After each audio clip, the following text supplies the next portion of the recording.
చిన్న చిత్తగా ఏదైనా సమస్యలు ఉంటే ఇది బిట్వీన్ రెండు డిపార్ట్మెంట్స్ మధ్యన ఇష్యూ కాబట్టి అది మేము కూర్చొని అవసరమైతే క్యాబినెట్ దృష్టికి తీసుకెళ్తాం, ముఖ్యమంత్రి గారి దృష్టికి తీసుకెళ్తే దీన్ని సాల్వ్ చేసి దీన్ని ఈ ప్రాజెక్ట్ వెళ్ళేలా ప్రభుత్వం ముందస్తుగా దీనికి మద్దతు తెలుపుతాము. ఇది భారతదేశంలోనే ప్రధానమంత్రి గారు ప్రత్యేకించి చెప్పింది one nation one energy concept. ఇది అంటే సెల్ఫ్ రిలయంట్ భారత్, ఆత్మనిర్భర భారత్ అంటే మన ఎనర్జీ అవసరాలు, మనకు కావాల్సిన అవసరాలు మనమే సమకూర్చుకునేలాగా ఈ పర్టికులర్ ప్రాజెక్టు ఇది ఫుల్ ఫ్లెడ్జ్డ్గా కొంత సమయంలో, తక్కువ సమయంలోనే ఇది ఆపరేషన్లో వచ్చినప్పుడు అవసరమైతే ఇది విదేశాలకు కూడా మనం దీన్ని అమ్మి దీనివల్ల మనకి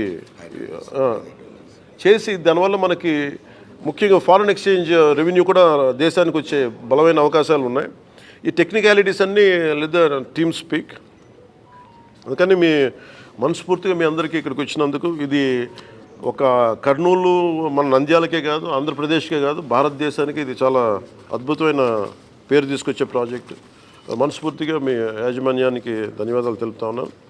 any corrections we're here to any dispute ఏదన్నా ఉన్నా కానీ మేము మీకు మనస్ఫూర్తిగా సహకరిస్తాం. అలాగే దానికి ఏదన్నా 1-2 నేను కోరుకునేది కూడా యాజమాన్యానికి కూడా ప్రత్యేకించి మీరు చేస్తున్న ప్రాజెక్ట్స్ ఇక్కడ అంటే మీరు ముఖ్యంగా ఇది కార్పొరేట్ సోషల్ రెస్పాన్సిబిలిటీ కింద మీరు చేస్తున్నామని కానీ ఇక్కడ విలేజెస్ సంబంధించి ముఖ్యంగా ఈ ఆర్గానిక్ ఫార్మింగ్కి ఇక్కడ యువతకు కూడా కొంచెం అవకాశాలు మరింత కల్పించండి. అలాగే మీరు ఇందాక మనం మాట్లాడుకున్నట్టుగా కలెక్టర్ గారు చెప్తా ఉన్నారు, పాలిటెక్నిక్ కానీ ఈ ఐటీఐ స్కిల్ డెవలప్మెంట్ కూడా మీరు ఏదైనా చేయించండి. అలాగే ముఖ్యంగా రైతాంగానికి ప్రత్యేకించి మేడం చెప్తా ఉన్నారు ఇక్కడ ఆవు సంతతి తక్కువ ఉందని చెప్పేసి మీరు కొంత గోకులాల మీద కొంత ఆవులు సంతతి పెంచేలాగా మీరు కొంచెం సహకరించిన స్థానిక గ్రామాలన్నింటికీ కూడా. I think that one request I have. అలాగే మీరు పిల్లలకు కూడా స్కూల్ పిల్లలకు కూడా కొంచెం అదనంగా మీరు అంటే ఇదేది మేము మిమ్మల్ని రిక్వెస్ట్ చేసేది తప్ప అంటే మీరు ఇష్టంతో చేయాలి తప్ప ఇది మేము బలవంతంగా చేయించేది కాదు. And we request you more అంటే ఎందుకంటే మీరు ఫస్ట్ ఆఫ్ ఇట్స్ కైండ్. ఎందుకంటే ఇట్లాంటి ప్రాజెక్టు అంటే రాళ్ళు రప్పల్లో అంటే మీరు చూడండి ఒక వ్యక్తి ఏదో పని మీద వెళ్తా కూర్చోబెట్టి హెలికాప్టర్ రాళ్ళు రప్పల్లో ఆయన ఒక 10,000 మందికి ఉద్యోగం చూడగలిగాడు.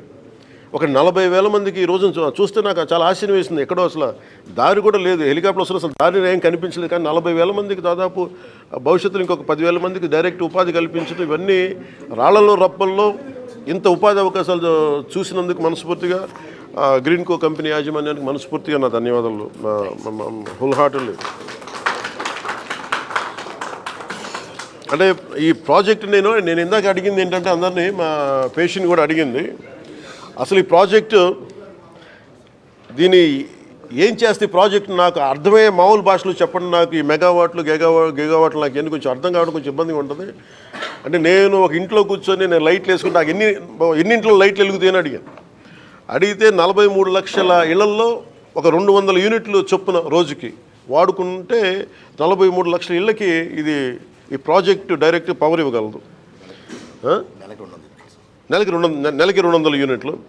అలాగే అగ్రికల్చర్ లోడు రాష్ట్రంలో 50% అగ్రికల్చర్ లోడుని ఈ ప్రాజెక్టు తీర్చగలదు.